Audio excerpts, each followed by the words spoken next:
Have you ever wondered why the modern myths, Marvel, Star Wars, Lord of the Rings, they all kind of seem to be collapsing? At least if you've seen the internet discourse around the most recent Marvel film. I cannot even fathom the full circle-ness of all of this. I try not to. If you're like me, you've had this foreboding sense of decline when it comes to our favorite stories. These modern mythologies, they seem to have morphed from beloved stories into franchise entertainment, and now content. And they seem to be less and less relevant and have less of an impact on our culture today. And I want to talk about why.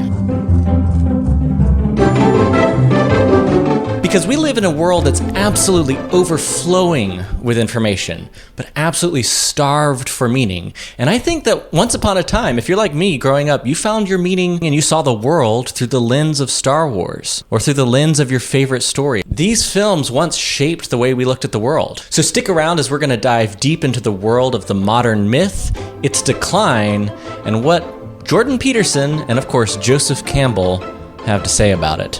Let's go. So there's this incredible interview with Joseph Campbell in the waning years of his life, and he talks about the importance of rituals in society. Rituals being essentially a placeholder for things that we know that we must do, that are modeled for us to be able to enter into society, to become an adult. And he highlights how crucial this is, because in rituals, particularly those that mark the transition from childhood to adulthood, they're absolutely essential for the development of individuals and probably, more importantly, our integration into society. Campbell says, all children need to be twice born to learn to function rationally in the present world, leaving childhood behind. And that can be modeled for us in real life rituals, whether it's a bar mitzvah or whether it's a quinceañera, or it's modeled for us in mythology. If it's Luke Skywalker, the burning homestead moment where you are faced with the reality that you have to strike off on your own, put aside the things of your youth. No more going to Tashi Station to pick up some power converters. It is time. You've received the call to adventure. That hero's journey element is absolutely essential and modeled for us in a lot of the stories that shaped our childhoods, whether it's Frodo leaving the Shire or Luke Skywalker literally picking up the lightsaber to fight the Empire. Because all of Campbell's thinking was Jungian thinking, all of it. And The Hero with a Thousand Faces is a great book, especially as an introduction to that kind of literature. But yes, Star Wars is Christianity for atheist nerds. But see, that's the thing that Joseph Campbell's explaining to us, is that storytelling is a really important way to communicate these rituals to a society. And in a unifying cultural story like the original Star Wars, that moment where everyone of our parents' generation, if you're my age, remembers when the original Star Wars came out. It had this huge cultural impact, this moment, and everyone sort of understood the story of Star Wars through the lens of Luke Skywalker. It's a universalist tale. Now, this universal mythology, this is the thing it's broken down. Essentially, if you think about the state of the Star Wars franchise, particularly, or the Marvel franchise, it's become more fractured. It's splintered across streaming services that many people aren't subscribed to or even paying attention to. There's been such a saturation of hashtag content that the meaning of these stories have in many ways lost their impact. And that brings us really to point number 2, which is this leaves a hole where we're left to create our own self-made myths in the absence of ones provided by society. This is straight from Campbell's interview, where he explains the young people, and this is America in 1988, so some things don't change.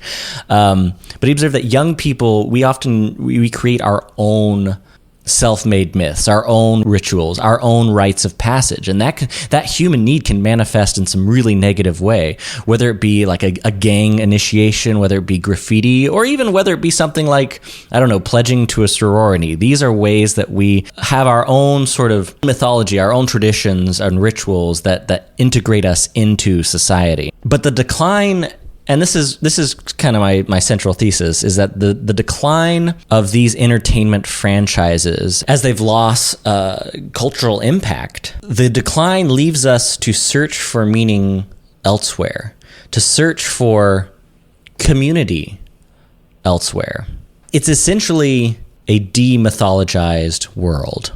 Because as a culture, as we lose our connection with powerful mythology.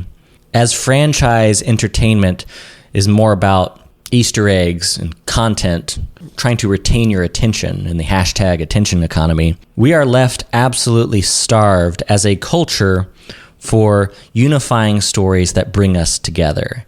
And that's the true tragedy of the state of franchise entertainment today. But there is, dare I say, if I could end on a slightly hopeful note, I think there's enormous opportunity to look at why these franchises as they are now, why these stories had such a remarkable impact to begin with. And it's an opportunity to change our media diet from scrolling through the latest Instagram Reels feed, just seeking minor dopamine hits for junk food entertainment.